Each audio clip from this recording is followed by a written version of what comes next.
ఈ బూటు పెట్టి కొడితే దవడ పళ్ళు రాలిపోతాయి. నా కొడక సెక్యులరిజం అంటే చెప్పు తీసుకొని కొడతావా? ఈ బూట్ పెట్టి కొడితే దవడ పళ్ళు రాలిపోతాయి. నాశన మీరు వీడియోలని చూశారుగా, ఎలా చెలరేగిపోతున్నాడో వీడు. దీనికి కారణం ఎవరు? ఈ సమాజమా? మీరా? ఈ లోకమా? ఈ వ్యవస్థ?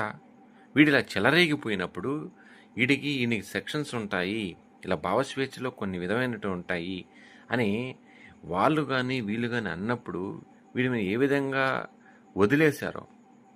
ఈ అనర్థాలకి కారణం ఒక వ్యక్తిని కానీ, ఒక వ్యవస్థను కానీ, ఒక చెట్టును కానీ ఆ తుది దశలోనే దాన్ని అడ్డుకట్ట వేయకపోతే మొక్కే వంగనే మానే వంగున అని చెప్పేసి ఇప్పుడు పెరుగుట విరుగుట కొరకే వినాశనం అని చెప్పేసి సామెతలు ఊరికే రాలేదు. వీడిని వదిలేయడం వల్ల వీడు అలా పెరిగి పెరిగి పెరిగి అందరినీ తిట్టి